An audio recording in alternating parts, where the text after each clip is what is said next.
İki aşıklardan yudum dünyada.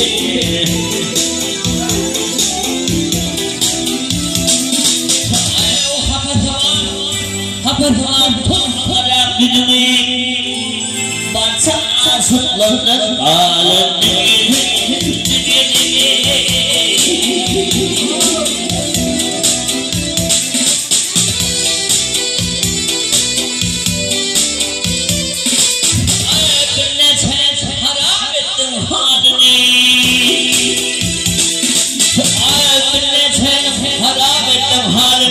birbirlerine bağlar uyduruyor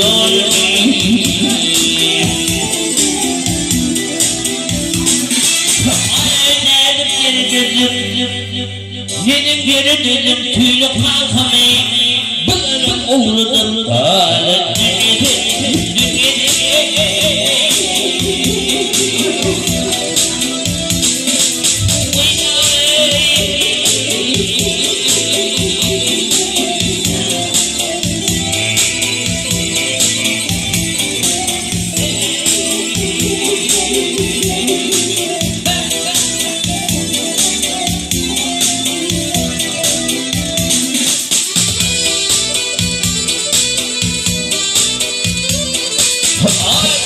Sen uydum yıkıpırdım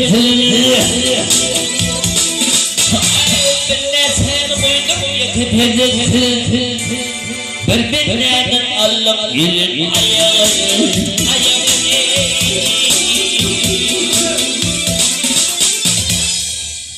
Ay kimleri yarının kimi dostunlar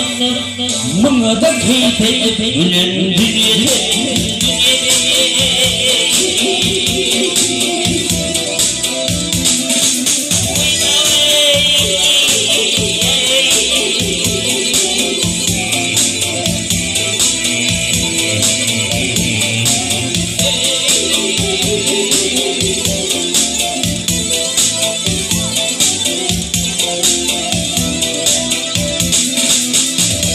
Umida gönderdim zilin zinnine Umida gönderdim zilin zinnine Doğru yarı taşlaştırdığımı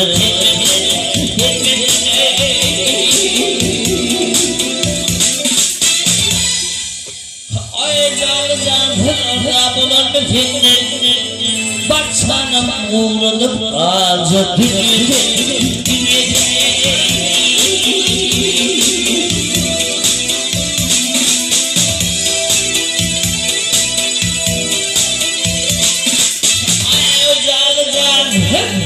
Rani bulunmuş hinnin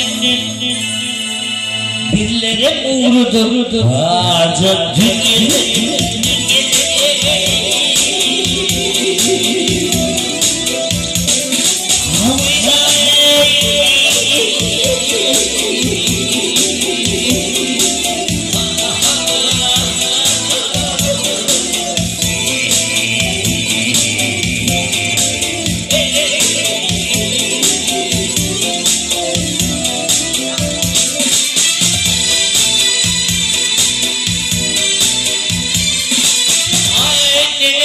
Dönüyorum tüylü kalkamayı Buna da keyif edip gülün